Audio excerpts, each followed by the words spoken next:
Good evening, everyone. My name is David Warren. I'm the CEO of the Jewish Federation of Greater Hartford. We are honored to co-sponsor tonight's program.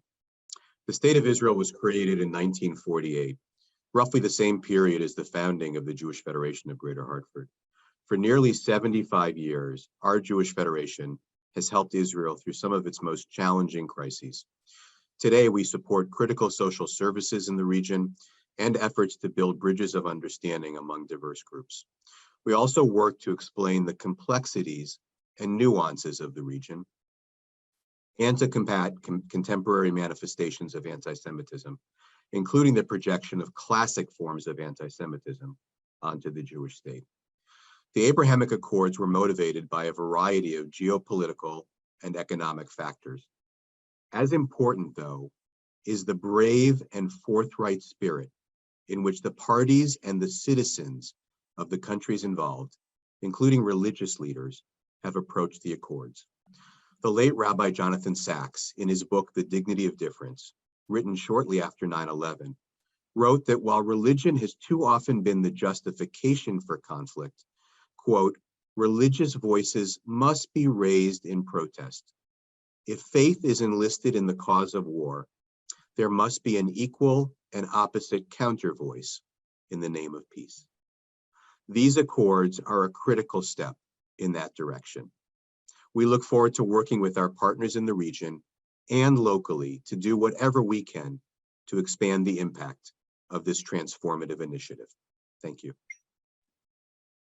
Good evening. My name is Dan Wiener. I am the Vice President of Global Affairs and Professor of Geography at the University of Connecticut. In 2017, the University of Connecticut began an initiative called Abrahamic Programs for Academic Collaboration in the MENA region.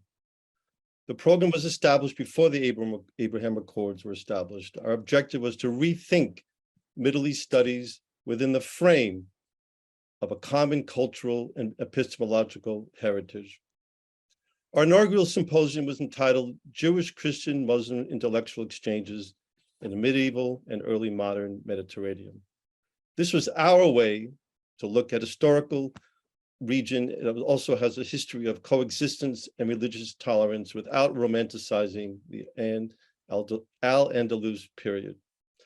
At the symposium, I observed something that was very moving. A scholar from Rabat did not speak English, but was conversing with the Israeli participants in Hebrew.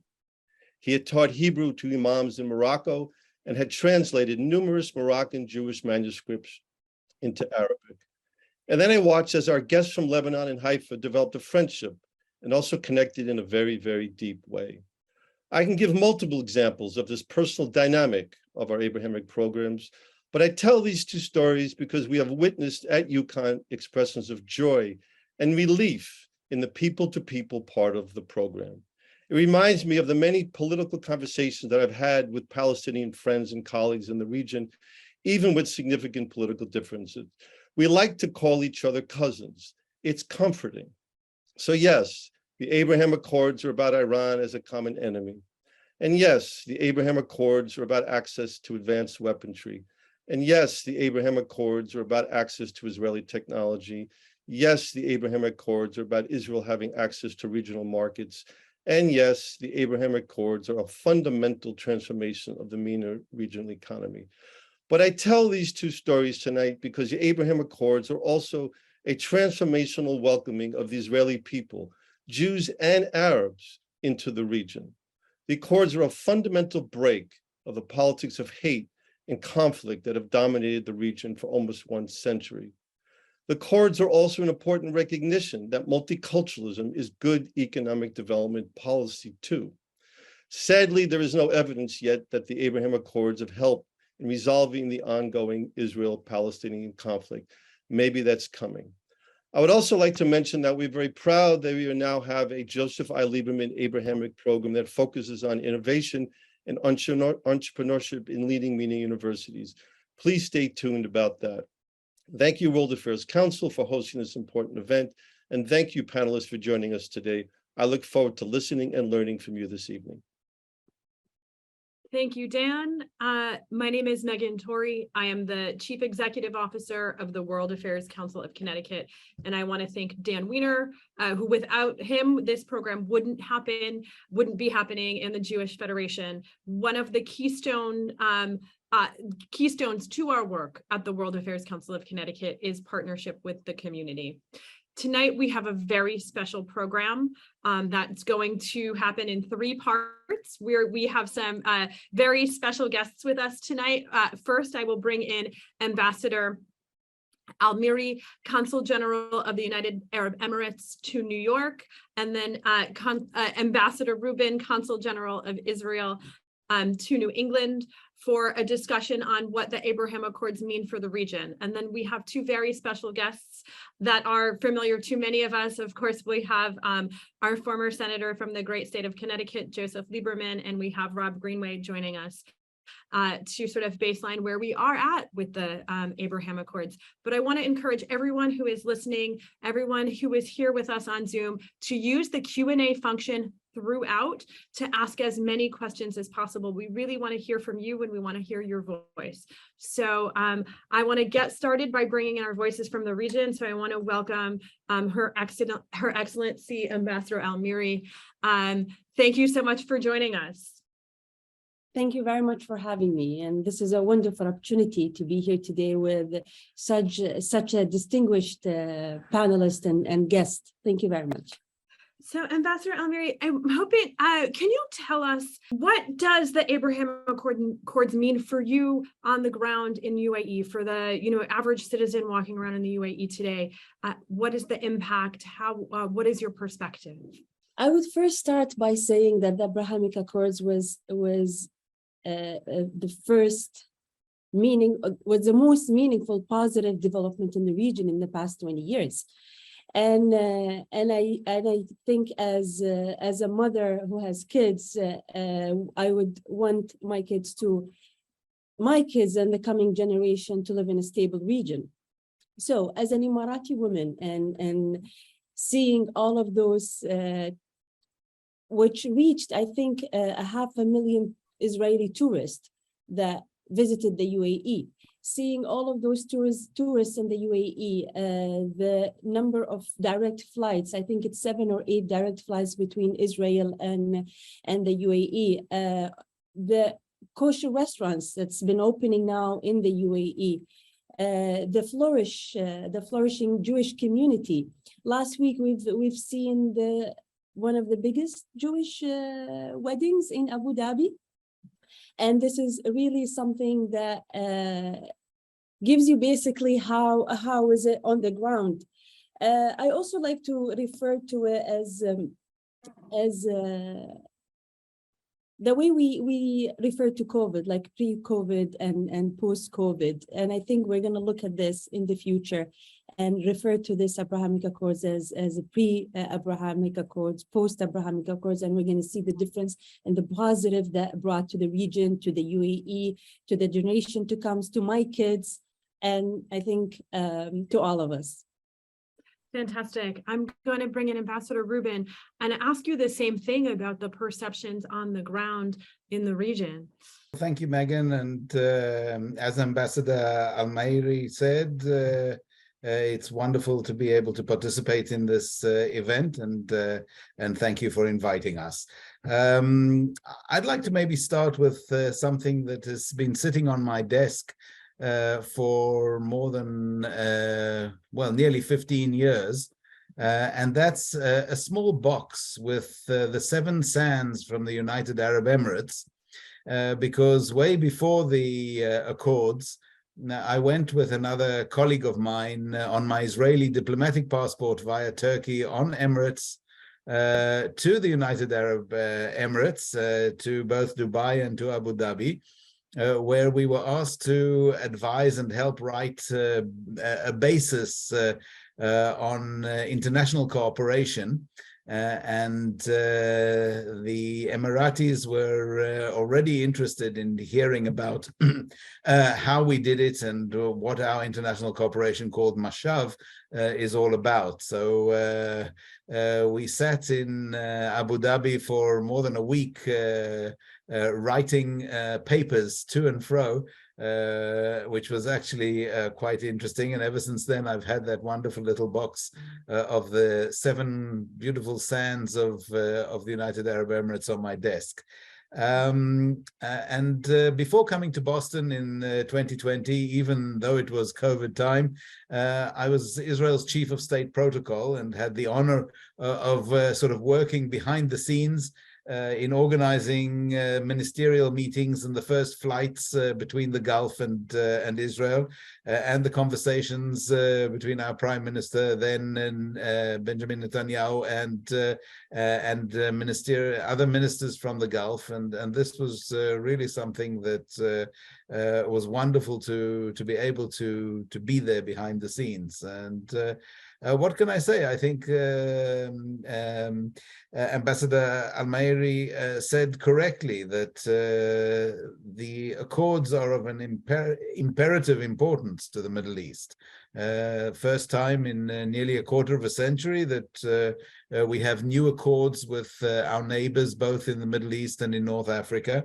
And it's a definite game changer without any doubt. I mean, it's the changing of these public perceptions that we see in Israel and in the United Arab Emirates and Bahrain and in Morocco, to a lesser extent, I would say, in Sudan, but definitely this game changer. And with the nearly 500,000 Israeli tourists, just today I was paging through my Facebook to see friends who I'd served with in Bogota in Colombia, and there they were in the markets of Dubai. So yes, it definitely is something unbelievable. And just to think that the trade between the two countries since January, from January through to August, has already surpassed $1.5 billion is something really incredible. And we must remember that all the youth, at least who are 35 years and younger, actually don't ever remember a signing of an accord between Israel and its Arab neighbors and countries in the Middle East.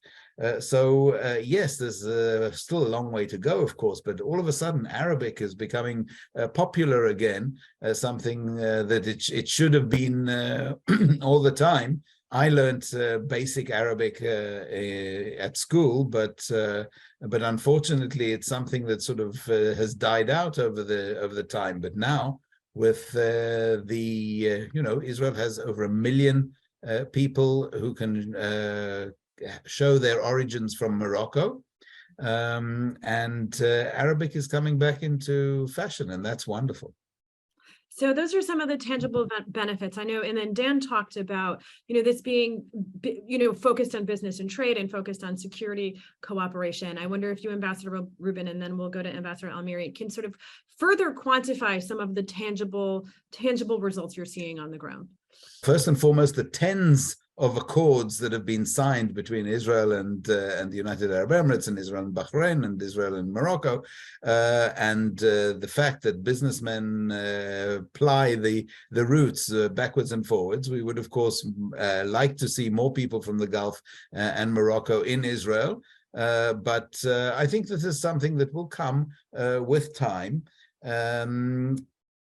I think, in comparison, and I've been in the Israeli Foreign Ministry for nearly 35 years, so I've been a fly on the wall also with the accords with the Palestinians in the 1990s. I think the accords here this time are different in the fact that they are being focused on people to people. And I think that is the main change that we see. Whereas in the accords in the 1990s, we saw a top-down approach, and there was very little people-to-people focus, though the Norwegians did a lot of good work trying to do so. This time, I think that the leaders in the Gulf especially have made sure that the peoples of the Gulf understand the importance and are intrinsically involved in the change, because you can see the cold peace that we've had with Egypt and Jordan. And now, thanks to what is going on, we're seeing movement there as well. You know, everybody's saying, "Hey, we have had peace with Israel for nearly 40 years, and look at these new upstart countries. They've passed us in 5 minutes." So yes, I think that we are seeing a knock-on effect thanks to the Abraham Accords, and it really is very encouraging. Thank you, sir. Ambassador Almheiri? I will just have to echo Ambassador Reuben and everything he said. Basically, the number of MOUs that has been signed in many fields such as space, agriculture, science, the number of visits that has been between the two countries. Recently, our Foreign Minister, Sheikh Abdullah bin Zayed, was in Tel Aviv with a big delegation and in a remarkable visit that has resulted in many MOUs that were signed and many events and activities that he took part in. And I think this is very obvious. And I would also echo Ambassador Reuben in the warm peace. I was asked in the past if this will maintain, if the Abrahamic Accords and the relationship will maintain the way it is. And my answer was, I think it will, because it's not on a political level anymore. It's more the people-to-people connection, and it's moving from the ground up. And this is what we see, obviously, on the ground. I mean, if you go to Dubai, if you go to Abu Dhabi, if you see all of these stories on social media.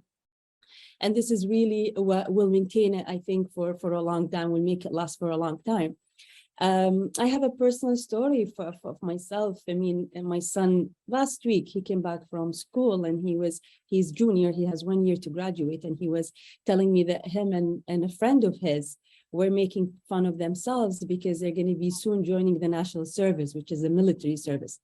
And I was wondering, I was like, "Oh, your friend is an Emirati as well?" And he was like, "No, he's Israeli." And, you know, I paused for a second. I was like, we were on the dinner table, and I wouldn't imagine this conversation happening back in the days. Mm-hmm. And this is it. I mean, my kids now are friends with Israeli kids. They're making fun of themselves. They'll have a lot of memories to share. And I think each one of them will go back to their own countries and they will meet one day. So this is exactly the warm peace. And this is what, again, I always say this again and again. It's lovely to see our kids, the young generation, getting along the way they are. And this is only going to benefit the region, and it's going to only benefit the stability of the region. So I have a question from the audience from Jim. And I think that this will be for everybody. We're going to bring Senator Lieberman and Rob into the conversation in a minute. But for both ambassadors, both consuls here today, do you feel that there might be any challenges? What are some of the biggest obstacles? Ambassador, would you like to go first? I mean, I just answered it. You know, I always get this question, and I always say challenges will happen. You know, you never know what the future has for us. But again, because of the warm peace, because of the human connection we have, because of the people-to-people connection, I think we'll overcome all of that in the future. And this what matters. I agree. At the same time, challenges happen every day. It's you know, there's still a long way to go before Israel has diplomatic relations with all the countries in the region. But I think that these are first very positive steps. You know, the fact that Israeli flights are already going over Saudi Arabia, and the fact that just this week we have reached an agreement with Lebanon about the maritime border. which I think is incredibly important. When I was ambassador in the United Nations in 2010, 2011, the Lebanese put forward some of their points of view. So it has been going on for more than 12 years, these conversations. And I think that without the Abrahamic Accords, we wouldn't see a movement on other fronts. We're not going to see everybody dancing the hora in a circle immediately, but it's definitely changed the atmosphere in the Middle East, and it's also changed the atmosphere with our neighbors, even though we have so many difficulties with the Palestinians. Excellent. I'm going to bring Rob and Senator Lieberman into the conversation. Rob Greenway, if for all of you who may not be as familiar, is the executive director of the Abraham Accords Peace Institute. And so welcome, Rob. We're so delighted to have you with us here today. Thanks very much, Megan, and thanks to the World Affairs Council and the Jewish Federation. Esteemed guest, it's an honor and a privilege to join. Hard to build on what's already been mentioned by our two colleagues and well-serving ambassadors, but I'll make a couple of points in terms of where we've seen progress, where we think the potential is in the Accords, and also some of the, as you said, challenges that will require, I think, concerted effort to address, but we're certainly as optimistic, I think, as the previous speakers. I think first, it's not lost on me and probably many watching tonight that we've got a land war in Europe and promising signs of peace in a region that is seldom known for it. And the repercussions are not completely separate. I'll come back to that when I talk about the potential of the Accords. In terms of progress, again, we've seen tremendous progress, certainly in trade and investment. And if you get our monthly reports, you see just the sort of volume of trade that is been unleashed between already robust trading partners internationally and within the region. And also, I think investment is following likewise, and all signs are encouraging. I would say, though, that Israel and UAE are the exception, that the other Accord member countries, and for our purposes, we would include the legacy agreements with Egypt and Jordan as part of the family, are lagging behind where we think their potential is. Our goal is to help the Accords member countries fully realize the potential between all of the Accord member countries. This isn't, in our mind, when we established the Accords, a series of bilateral relationships. The intent at the beginning was to create a close-knit group of U.S. partners and allies with Israel as a component of it that could leverage each other's comparative advantages and work in a collective way to do more together than they can independently.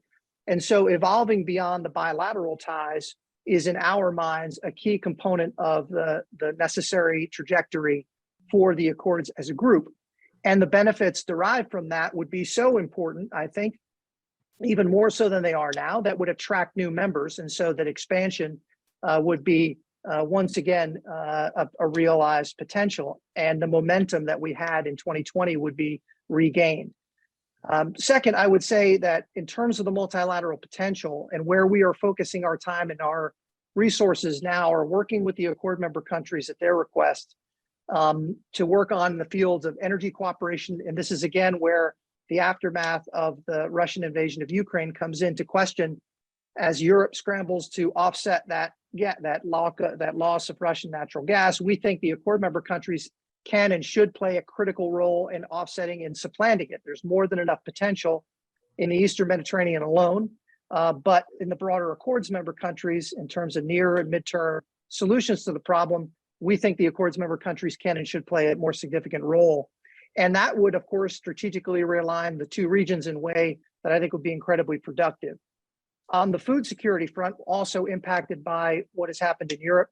Again, of course, the Middle East as a whole and the Accord member countries specifically have acute food security concerns. We think, again, this is an area for enormous collaboration potential. And we are working on a specific venture for the Accord member countries starting in Sudan. As the ambassador said, it's obviously an area of concern. We'd like to see them obviously retained in the Accords and brought back into the fold. And since the coup, it's been complicated, but the agricultural potential is certainly significant. And the Accord member countries working together, I think, could offset that. And again, help align the countries in the aftermath of the Russian invasion of Ukraine, two of the world's largest food suppliers. In terms of security cooperation, our overarching premise at the beginning was to create a strong economic bond between the countries that would then necessitate a security rationale. In other words, you would defend a strong economic trading partner and a relationship that's incredibly vital. And because we didn't view this as something limited to the region, we saw the Accords member countries sitting between American, European, and Asian markets, and the ability to move goods and services globally would be changed as a result of the Accords, and we're already starting to see it, which is why I think the Emirates economic vision, connecting Asia and Europe more efficiently, has been an incredible service in terms of leadership and vision in looking at what the potential of the Accords member countries are. And again, food security is an area where Israel has had remarkable progress, but so too has Morocco. And I think the collaboration between the two offers tremendous potential.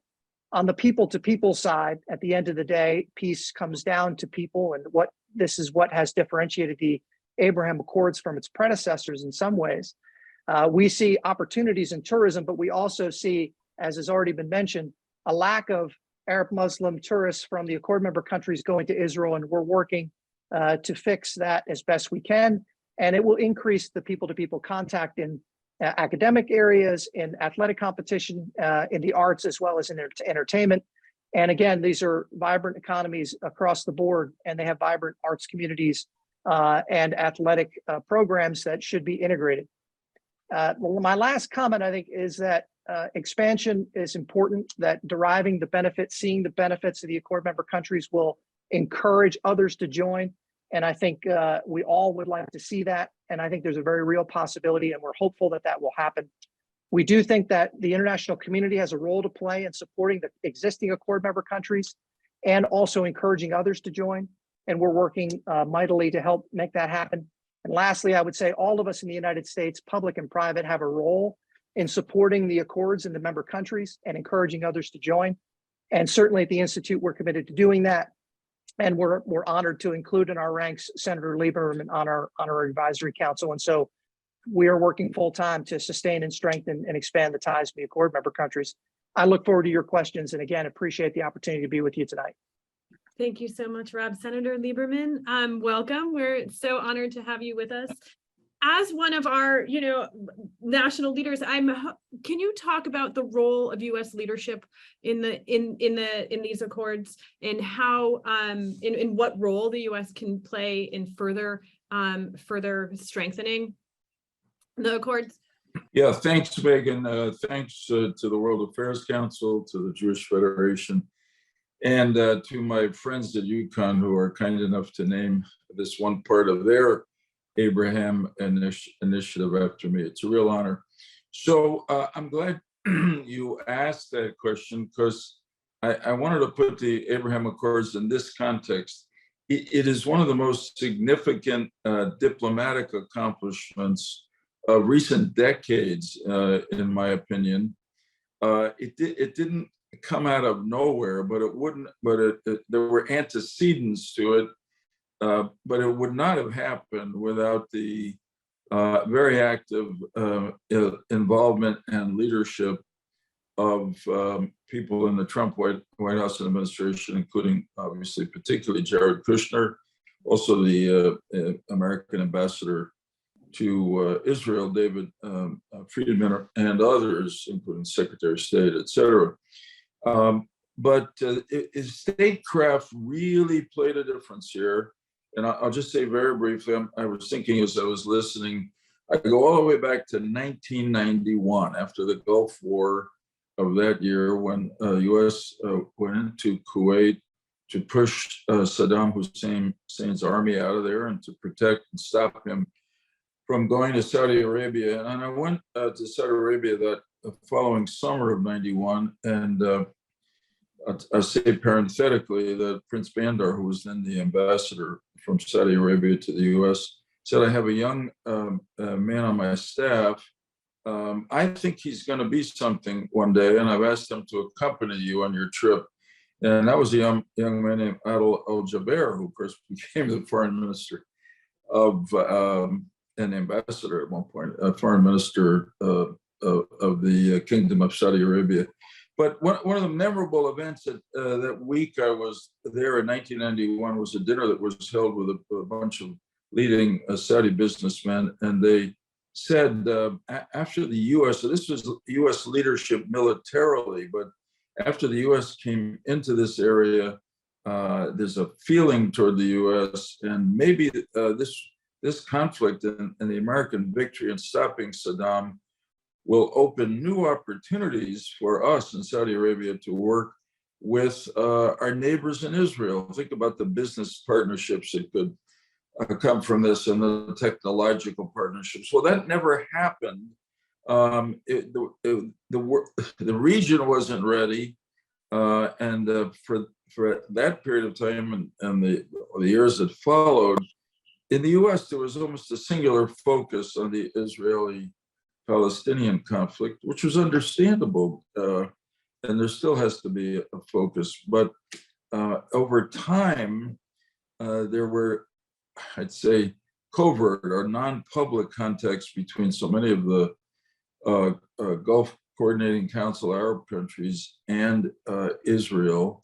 There were growing economic ties, particularly activity by Israeli companies in the United Arab Emirates, which always under Sheikh Mohammed bin Zayed were very hospitable and open, if not public, and having diplomatic relations. And of course, there was the shared fear of Iran, which brought the now Abraham Accords countries together. But it was much more than that. I mean, there's a change going on in many of these Arab countries. As one of the leaders of one of the Arab countries said to me a couple of years ago, you know, the rising generation of my people are on the internet. They follow what's happening around the world and in Israel. They don't hate the Israelis. They actually, a lot of the young people in my country want to visit Tel Aviv. It looks pretty good to them.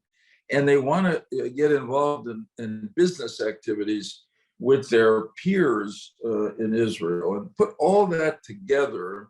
And yet it wouldn't have happened if not for the leadership of the people I mentioned in the previous administration. So really, they deserve credit. They probably deserve a Nobel Prize, which they probably will never get. But I give them the Lieberman Prize here tonight, short of the Nobel Prize, but important to me.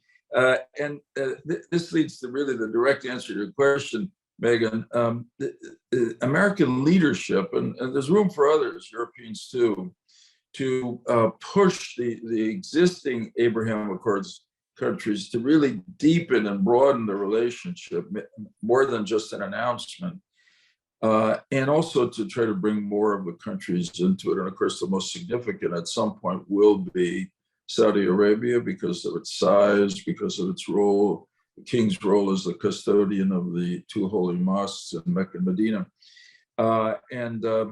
It's up to us as advocates, all of us, to press our members of Congress and whoever is in the White House to not just assume that the achievement of the Abraham Accords will just get bigger and better and deeper and stronger without American leadership. And I take that as our responsibility. Certainly, I take it as mine. It's been a remarkable change. In a way, I will say personally, a dream that I didn't think I would see in my lifetime. I worried I wouldn't. But here it is, and we have to protect it so it grows and grows. Thank you. Thank you, sir. I'm going to switch to some audience Q&A now, and I will let our panelists, all of them, chime in on anyone or you like, or if not. We do have a question from Dan, not Dan Wiener, another Dan, about what is it going to take for Saudi to join the Accords? What is it going to take for other regional neighbors to join in? What are some of the obstacles preventing them now? Well, I think some of the Saudis in the government, I really should yield, but I'll start it off because it was quiet, would say that they're waiting to see more progress between Israelis and Palestinians. There's probably truth to that. Also, it is said that King Solomon is reluctant to get into the have his country get into the Abraham Accords until there is some more progress toward a two-state solution, Palestinian statehood. But again, there were remarkable changes going on in Saudi Arabia today with the emergence of women in the society. You know, when I went there in 1991 for the trip I talked about, I said to one of my staff members after a couple of days there, I said, Fred, there's something missing in this country. And he said, what is it, Senator? I said, women. There were no women in any of the meetings and the restaurants and the hotels, a few on the street, but not too many. Well, that's just changed. I was just there in September. It was remarkably open. There's a rising generation that's totally tuned into the social media, high-tech world, a lot of entrepreneurship going on there. The economy is under the leadership of the Crown Prince is being diversified and opened up to foreign investment and foreign businesses. So I think there's a certain inevitability to the Saudis joining, but again, it will take American leadership, and I hope we'll see it, because that would make an enormous difference in the dream, which is the dream we have for peace and broader and broader economic prosperity and freedom throughout the region. So let's talk, you mentioned the Palestinian question. I think, you know, at the inception of the Accords, there was some criticism about sort of the exclusion of the Palestinian voice. How do we think the Accords can impact that? Senator Lieberman, you just mentioned, you know, the possibility of a two-state solution. Is that still a possibility? What do we think can be done to address the Palestinian issues, to bring in some of the other regional actors? As I used to say, we used to say on the Senate floor, on this one, I'm going to yield, since I've had a pretty good amount of time to speak already. Maybe I'll throw it over to Rob or Ambassador Reuben. Okay, I'll try and take the question. I think I did briefly mention the Palestinians in a previous answer. I definitely think that if we do look at the situation, the Palestinians have the most to gain from the Abraham Accords. First and foremost, they live next door, or with us, I would even say. Anybody who's been to Israel knows how intertwined both Israel and the Palestinians are, and how close we live one to the other. They definitely understand us, I think, better than most. A lot of them also speak Hebrew. And so they are actually naturally the future bridge between Israel and the Arab worlds, and I think that this is something that's very important. But at the same time, we have our daily tussles with the Palestinians. And it's understandable to a certain extent why they feel left out, but at the same time they can also partly blame themselves for being left out at the moment. I don't think anybody's put a stopper on who can join the Abraham Accords, and anybody any country who wishes to do so is of course invited to join. I do definitely think that there is a lot of potential also with our neighbors. At the moment, in the last few weeks and days, we've been going through some very difficult times with the Palestinians, and this is an endless, shall I say, roller coaster of improvements and then dropping again. But I really do feel, that there is that possibility, and I don't think that we should rule the Palestinians out at all. You can see that with the Israeli Arab population, or if you'd like to call them the Israeli Palestinian population. There's even a growing Israeli diaspora starting to set up in the United Arab Emirates, especially. and a lot of that Israeli inverted commas diaspora is made up of Muslims who have moved to the United Arab Emirates from Israel. And still wave their Israeli passport around. So yes, I think that, you know, everything takes time. There's no magic wand solution. We're not going to wave a wand and everything will be right. Don't forget that we've been with the or sort of facing our Arab neighbors in adversary for the majority of the last century, and it takes time to change things. But I definitely think we're in the right direction, and I think the more everybody sees that there are actual tangible results coming out of these accords, I think the more people would be interested in joining the bandwagon. Excellent. So Marty has a question, and I just want to encourage everyone to ask your questions in the Q&A, and try to keep them brief if you can. You know, you just said that, you know, growing diaspora of Israelis in UAE. Is Israel seeing the sort of influx of people, tourists coming in, or businesses coming into Israel? Is the issue of the Palestinians a challenge for this? I guess I'll throw that over to Ambassador Reuben. Are you seeing regional partners from the Accords visiting? Yes, I did mention previously that we would like to see more people coming from the Gulf and North Africa in Israel. The numbers are rather lopsided at the moment when it comes to tourism. When it comes to the economic side, I think here there's a lot of a better balance. Yes, I think you do see business people from the Gulf, especially, coming to Israel to see what it's all about.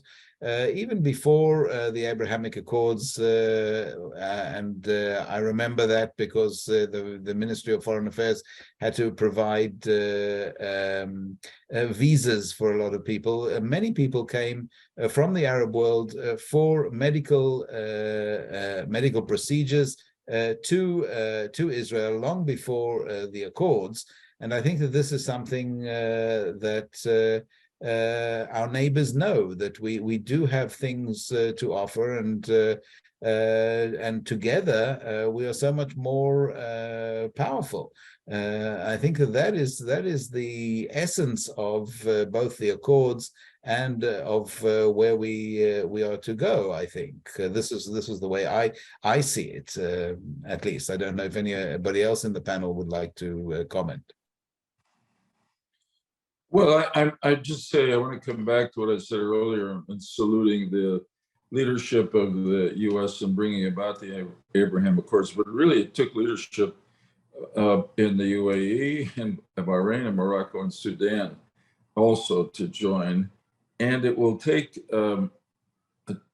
leadership among the Palestinians to achieve the two-state solution that is clearly the only solution to that problem, and it will take leadership all around to make sure that the greatest achievement from the Accords is more than, although it's a good one, 500,000 Israeli tourists basically going to the UAE, where they've had a wonderful time. I would guess that there's more kosher restaurants in UAE today than in any Connecticut city, maybe all Connecticut cities. That's something I never thought I would be able to say. So I'm talking about leadership, to extend this spirit of peace and cooperation, collaboration to the Israeli-Palestinian track, but also to not lose the opportunity to build on the initial Abraham Accords. Thank you. I have a question here from Serkan for you, Rob. It has been said that the Abraham Accords have been signed between Israel and the MENA countries that didn't go to war with Israel, and the real breakthrough will only happen once expanding the Abraham Accords to countries like Syria and Lebanon. Do you think that this is conceivable in the short or medium term? Well, I appreciate the question. I would first challenge the premise. I think Sudan and the 3 no's after the '67 war would be I think, the refutation of his original point. And so I understand that in a technical sense, some of the countries, the Abraham Accords, were not at a state of war from a legal standpoint. But again, I think the symbolic inclusion of Sudan and the reversal of that epic decision, a monumental decision in '67, the full reversal of those 3 no's into 3 yeses is, I think, historic in its own right. But the point is well taken in terms of expansion. We could talk about a number of countries. He mentioned Syria and Lebanon. I would say, and one of the reasons I think I look at the recent maritime agreement, both in positive and less than positive terms, is that there isn't, in my view, a really functional government in Lebanon, and I don't know when that's going to be the case. And so you always look at agreements with entities that don't have the standing, I think, necessary, with some degree of caution. And likewise, I think the problem in Lebanon, which manifests itself in a number of ways, is not least of which is because the political agreement from Doha originally gives proportional representation, and Hezbollah has exercised undue influence over the government of Lebanon. Some would say it's in large de facto control of Lebanon. And so thereby it creates an enormous conflict. It's unlikely that a terrorist organization such as Hezbollah is likely to broker a peace agreement with its principal adversary. But we're hopeful, because I do think the people of Lebanon deserve better, and I think they want better. And at some point in the not too distant future, my hope is they'll get better. And to Senator Lieberman's point, I think it'll take international leadership, not least of which in the United States, to help bring that about. In terms of Syria, I would say the problem is similar in that I question the degree to which Assad is in control of his own country. I think you could argue he has control of the spine from Aleppo to Damascus, but I'm not sure it extends far beyond it. He has his own challenges, principally in the economic sphere, which translate into political difficulties. So whether or not he retains control, I would say it's unlikely that he entertains the idea in the near term. I do think in the long term, it makes greater sense for Syria. There are historic precedent for discussions between Israel and Syria with the United States, with Assad's father, which likewise didn't bear fruit. I also think that the likely concessions that Syria would ask for, Israel would be unwilling to grant, including the Golan, which I think rightly was returned to Israeli sovereignty. So I think both are long-term prospects. Both are to the benefit of the individual country's citizenry. And I think in time, I think it's likely to occur. I think it's probably more likely that they'll enter into a peace agreement than it will be that they'll enter into conflict. At least I hope that's the case. But again, it comes down to Senator Lieberman's point on leadership and on demonstrating the positive benefits of membership in the Accords. Like any organization, if you demonstrate the benefits, you encourage other people to apply. And if we can demonstrate the advantage and the benefits of membership, I think others would be encouraged. Megan, I want to add very briefly one sentence, maybe two. The question is a provocative one. What would it take for Syria and Lebanon to get into the Abraham Accords? And I'm afraid my answer would be a revolution in Iran that would bring a new government to Iran, because Iran is exercising a brutal and coercive influence, an extremist influence in Syria and Lebanon, and they will not allow a peace agreement between those countries and Israel. So let's hope and pray for those brave rebels, the resistance in Iran led remarkably by the women of Iran. So do you want to comment a little bit further on what's happening in Iran, Senator Lieberman? I know we were talking briefly about it right before the program. Do you think having strengthened partnerships in the region is having any impact on Iran? What's your opinion? Well, it's interesting. I think some of the same feelings that are happening among a rising generation in some of the Arab countries, which are bringing about change, including the rising role of women in Saudi Arabia, the more established role, fortunately, of women in UAE and Bahrain and in Morocco. But this is the internet. This is the good part of the internet too. I think the people of Iran are fed up. They're coerced. They've lost their freedom. They have no economic opportunity. This theocracy has become a kleptocracy, stealing most of the wealth of the country and spending too much of it on Hezbollah and propping up Assad in Syria and the Houthis in Yemen, which then attack our allies in Saudi Arabia. So this is a miracle happening now. It's just when you think, and really in the world, think how dark things were. Putin invading Ukraine, and yet the Ukrainians are fighting remarkably because they're fighting for their independence, for their freedom. They want to get rid of Putin, and here come the people of Iran who no longer seem afraid of this government, which is brutal and will shoot them. Already has killed hundreds of them. So I just hope that we don't that the rest of the world is not silent. Our government has not been silent and speaks on behalf of the resistance in Iran and helps them in any way that we can, because honestly, that would be the next big step that's imaginable is for the Saudis to join the Abraham Accords. But if this extremist, aggressive terrorist government in Iran falls, then the possibilities for a time of extraordinary peace and prosperity and freedom in the MENA region are just limitless, really. So I hope and pray that happens. Thank you, sir. I do have a question for you, Ambassador Almheiri, and it really is about economics in the UAE. And I know we asked Ambassador Reuben before, but quantifying, how have you been able to sort of quantify the impacts, the economic impacts in the UAE so far? Well, the UAE and Israel has signed a free trade agreement, and it's the first of its kind. The trade between the UAE and Israel has reached 1 billion in the first 7 months of 2022.